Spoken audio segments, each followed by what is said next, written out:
Hi, I'm Dave. Welcome back to Black Rattle Life.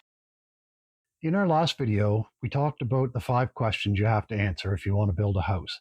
And I'm assuming since you're back here watching me that you've answered the questions that you want to build a house.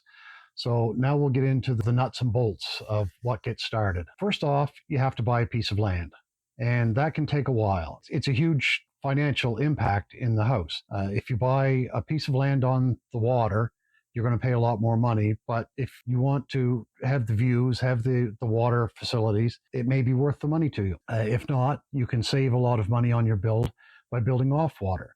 We're lucky in that we bought a piece of land on the water in a residential homeowners association. So it's not an HOA that has the bad connotations like you read on the news. This is it's private roads. So this is a road association that maintains the roads into the association, but they also maintain a number of beaches and boat launches for people who buy lots off water. So you'll still have access to the lakes, just maybe not your own private access. So these are all things to look at. And when you're looking at a piece of land, there's multiple ways that you can buy. The first is through a broker, and we've dealt with a broker in the past. And the Mark That Sold team from Exit Real Estate, they've been awesome with us. They know the area, they know all the details, and they can tell you a lot about what the restrictions are, what the zoning is on the property, because the last thing you want to do is buy a piece of land and find out that it's not zoned for what you want to do. You may be buying in commercial, you may be in a strictly agricultural, or it may be resource land that there's a lot of hoops you have to jump through to get them changed back into residential. So knowing that really helps, and having knowledgeable experience does that. It comes with a cost, like everything else does. Another way is just to find the area that you really love. Get out and drive the area and see if there's private sales. A lot of people don't want to sell through a real estate agent because they think, the commission is going to come out of their pocket. And, they just post a sign up on a piece of land to try to sell it. That's a great way to buy a piece of land. Maybe you have family members who have a piece of land that they're not using, or maybe you want to sell. Maybe your parents had a piece of land and you can buy from them. Another way that a lot of people look at as kind of distastefully is tax sales. Most municipal units, most towns, counties will sell land for tax sales. Most times this doesn't come down to selling somebody's home, selling their land. A lot of times these are developers whose projects fell through, people who bought a piece of land and the taxes got to be more than they thought the land was worth, and they just decided to let it go for taxes. Because I know in our municipality, they really work well with people to try to keep them in their homes. They'll work out payment plans. They'll work out ways that people can stay in their homes. So they're not looking to take people's homes away from them so that they can, sell the land and make a profit and get people building. It's not the way most municipal units work. Most finance departments don't work that way. But there are pieces of land. Somebody may have passed away with no heirs, and the land just sits there. So something to think about. Once you've found the piece of land that you want, then you're going to have to purchase it. If the boundary lines are not marked out, if there's not well marked out posts showing where the land sits, then you may need to hire a surveyor to get it surveyed before you can actually buy it. If the lines are marked out well, if there's a good lot plan, then you're going to need a lawyer to do the deed transfer, and you're going to probably need money from the bank, or if you've got savings, which is great. The best way to buy your land is with money that you've already saved up.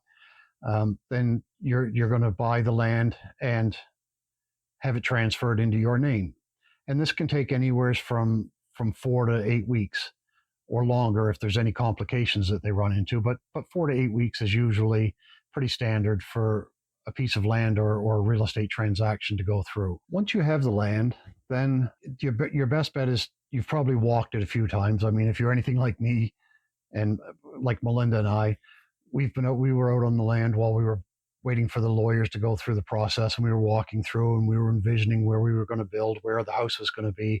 And these are all great things because it'll set it in your mind where your house wants to go. Because once you own the land, then your next step is going to be, in our municipality at least, is to get a development permit. And it's not a huge expense. I think it was $10 when we bought our development permit. But you mark down on the piece of paper with the size and shape of your lot, where the roads are, where the lakes or streams or anything near it. And then you mark where you want to put your septic, where you want to put your well, and where you want to put your driveway. You just mark those in pen or pencil, and you take them into the municipal building office or file them online, whichever works. This is important because it'll tell you whether you've put your house in the right place on the lot so that you have the proper setbacks, that you're not too close to your boundary lines, that your septic system is not going to be too close to the water, that your house is not too close to the road. And the other thing that it will give you is the location of your driveway on this plan tells them what your civic number is going to be. And that'll be your next step. That'll be the first concrete piece that you actually do in the permitting process, is to get your civic number, because everything that you do is going to require a civic number. So hopefully at this point, you've narrowed it down in your mind what you want your house to actually look like. And if you know where it's going to go on the lot, then it's time to contact an architect or a draftsperson to draw up your house plans. It's going to make everything go so much easier for you in the future if you have a good set of blueprints to run off of. And there's a lot of information in them. I know when we looked, it was probably a 3-month wait from the time we contacted a draftsperson to be able to get them to start working on our plans. So we had done everything we could. We had graph paper. We marked off the footprint that we wanted.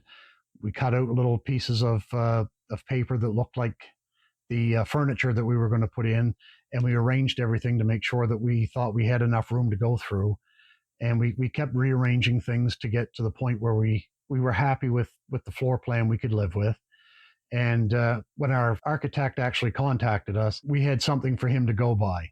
And then he asked us a lot of questions and then tweaked the plans to make sure that everything matched code, that we had enough clearances around the counters, the kitchen triangle was working right, and all the things we wanted would fit in. Once you have your blueprints finalized, then it's time to get your building permit. So you take your blueprints into your building official or file them online, because you'll generally get nowadays you'll get your blueprints as a PDF file, or just an electronic file that you'll have to go to some printing shop to print a large scale set of blueprints. And I think ours were 12 by 17 maybe. So it took about 8 sheets of paper to do it. It's not a huge expense, but get 8 or 10 copies made if you do them, because you're going to be handing them out to everybody. You'll be handing them out like business cards before you're done building. And I know when we started this, it's about building a house. A big portion of having a contractor or general contractor is all of these things that they take charge of for you. But if you're going to be building your own house and want to save the most money possible, you'll be your own general contractor. So knowing these steps and how long you have to wait for them is a big part of the build before you can actually start driving nails. And I know eventually we'll get into the nuts and bolts and actually drive some nails for you. Now that you've got your blueprints made, you'll go to your building office and hand them in with the form for your building permit. And this will be the actual start. We'll also probably want to get contact with an electrician, with your plumber, because you're going to need professionals for that. If you're putting in a foundation, you'll need to schedule somebody to do that first. And it's hard to get all of these pieces to fall in, especially for somebody who doesn't know what they're doing. So we put our house on helical screw piles, which meant that there was no cement to be scheduled, no form work to be scheduled, anything like that. We went out and cleared, once we had our lot cleared where we wanted to build, we pegged out the lot, and they came and put the screw piles in the ground and we started building. But that's down the road. So now that once you have your building permit, you're going to have to take blueprints to go to your electricians, to your plumbers, to get quotes. And you're also going to have to hand those to the hardware stores to get quotes for materials, to find out, actually how much the materials are going to build. Those are some of the first steps. And at this point, you'll also want to be contacting somebody to either clear your land for you if you're not comfortable with a chainsaw and be able to do that, or if you've got your land cleared, somebody to come and take the wood away, process it, and put your driveway in and clear things, haul the stumps out so that you're not tripping over stumps everywhere you go. It's not as huge an issue if you're building on screw piles, but if you're building on a slab or building a foundation, it's all going to need excavator work.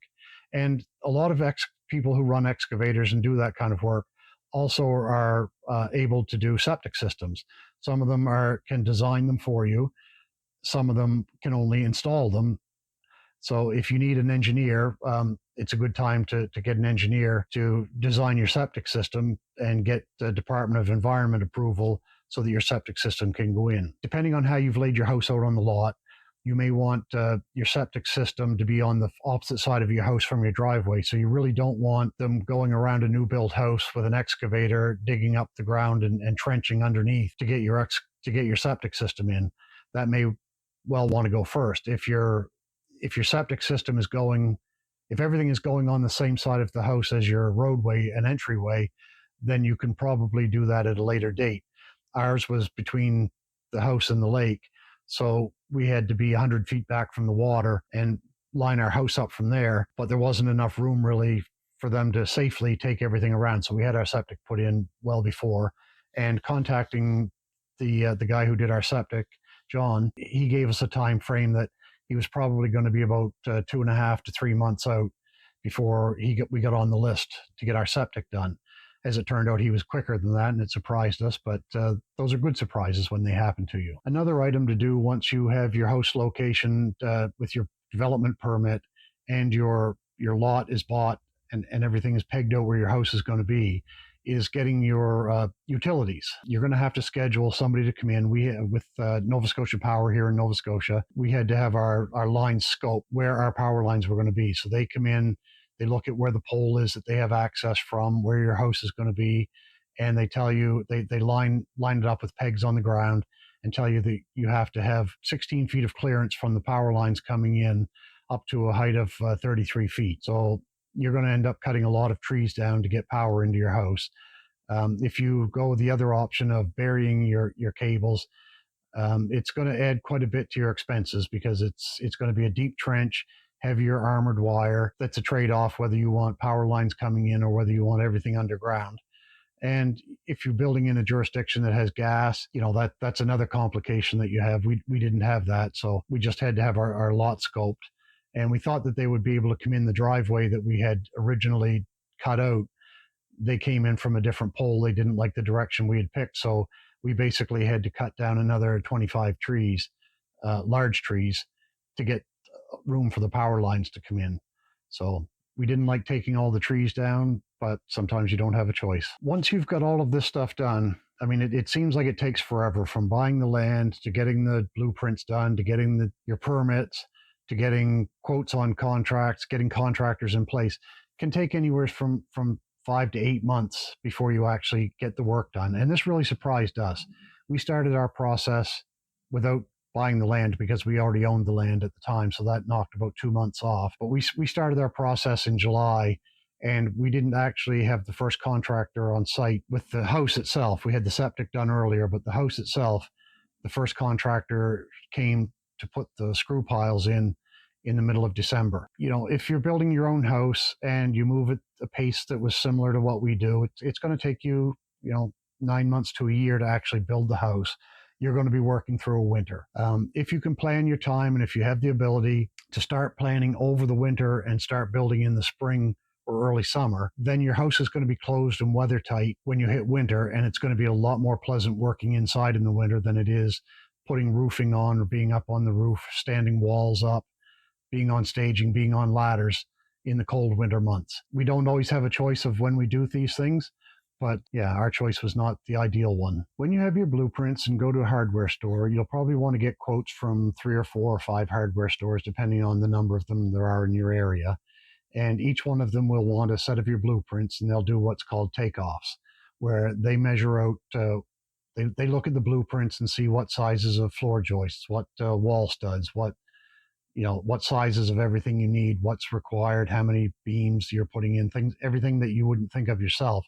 They'll cost that all out for you, and you'll get wildly ranging bids. Some will give you the contractor's discount if you're buying everything from one store.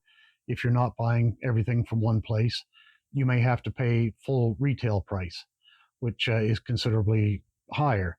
I think our discounts on materials ranged anywhere from 20 to 30% for savings over off of what the retail price was in the store. So it's good to go in and talk to them. Windows and doors. I mean, these things all add up. Be very clear with your hardware store what you want for your materials package. When we went in, we only wanted the enough to put the shell of the house up because we were buying our own siding and roofing, as we went with steel. But we said we just wanted enough to put the deck, the trusses, walls, floors, windows, insulation, drywall. We had one that came in. It was about $35,000 for all the materials to rough the house in. Another one didn't actually listen to the directions we gave them, and they gave us everything in the quote from the foundation to the toilet paper holder, and theirs was $145,000 just for the materials there. So it's be very clear what you want and look at your list when you're done and see if you get a discount. Most of the quotes are good for a certain number of days, so you'll probably have a lot of material on your land. Something to think about when you start clearing your property is how much room you're going to have to get trucks in and out, materials in and out, place for you to work until you have a floor to work off of, and a place to store things for sometimes long periods of time. So that's another consideration. And those are the kind of things that contractors do for you, and they charge you a fee for that. So, being your own general contractor can save you a lot of money. When I talk about how much cheaper it is to build your own house, it's not that it's all profit for the contractor, but they are providing you a service that charges the hours, and they have the manpower, the equipment, and things they have to pay for, insurances that you're probably not going to pay for yourself. You're going to want to save the money, as much money as you can, and do the things you can, but you also have to be very realistic about your skill and ability. I had one project I just finished the other day just got finished the other day that I thought was within my scope of skills, and it turned out that I had probably overreached. So I ended up having to hire a contractor to finish the job that I started.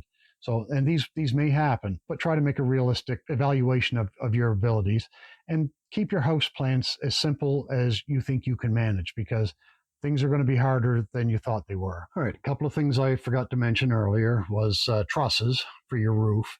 Those generally don't come from the hardware store. Most may not deal with those as part of the package. If that's the case, you'll have to look for a company that builds trusses, give them a set of your plans so they know to build them to the correct size for the roof that you want to put on your house. And again, simpler is better. Multiple pitches get really complicated when doing roofs. So just something to keep in mind. The other thing I forgot to mention is builder's insurance. You're going to want to have builder's insurance on your house. It's going to be hard to get insurance once you've started. Most places will not give you insurance once construction has already started. So you'll have to have insurance in place before the first hole goes in the ground. And we almost missed out on this because when our septic and driveway got moved up, we were in Alberta visiting our daughter, and we got a phone call saying, can I start on Monday? And we thought, great. And then it's, oh boy, we have to get our insurance. So I called the insurance company from Alberta to Nova Scotia, got our insurance in place, and we were okay. If we had waited until we got back, they told us that we would not have been covered for builder's insurance. And those are, if something happens to the house, if it falls down, if a fire breaks out, you have a short in your wires while you're doing equipment, if an excavator hits your house and knocks it off the foundation, if somebody breaks in and steals all your tools. Those are the kind of things you need insurance for. And you may want extra coverage to cover any contractor or anybody on place on the job site. So talk to your insurance company to make sure. And it's not cheap. It's, for a house in progress, I think our final house insurance is about $1,200 a year. Our builder's insurance for a house in progress was $2,000 a year. So, it's a pricey option because they expect a lot of things to go wrong. So just something to keep in mind. Most of the building materials that you buy are going to be in stock in the hardware store. So you'll be able to schedule deliveries quite frequently. The other part of that is windows and doors are generally special order items from the hardware stores, and they have to order them, get delivered to them, and then delivered to you. So the lead time on windows and doors is longer than most other things.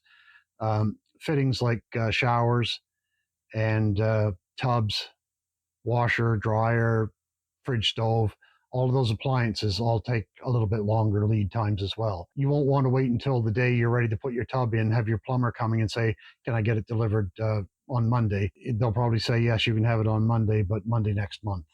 So that's just part of the learning process. So now that we've discussed the first concrete steps with getting started on your build, there is a lot of hurry up and wait. You have to hurry up and find a piece of land, then you have to wait till they process the deed. You have to hurry up and find an architect, then you have to wait till they're ready. Then you have to hurry up and get your permits and then wait till they're delivered. Then you have to, you get the idea. In our next few videos, we'll start in the actual nuts and bolts of clearing the land, getting ready to do things, evaluating some of the the quotes you get back for things.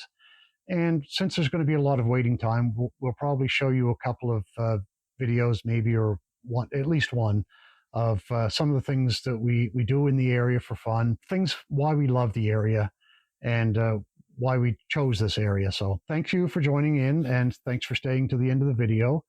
And if you liked what I said, please hit the like button. And if you want to find out about what's going on, hit the subscribe and the bell icon to get notified when upcoming videos become available. And as always, if you know somebody who's thinking about building a house, wants to be their own contractor, if you know a young person who wants to get started in life, please feel free to share the video, share this link with them, and let them sign up, because the more people we have, the more information, the more it motivates me to get out and get the information out to you in a more timely manner. And I want to be able to help as many people as I can. So on behalf of Melinda and I, welcome to Black Rattle Life. What am I forgetting? What am I forgetting? I know there's going to be something that I forget. Now I think I'm ready for a coffee.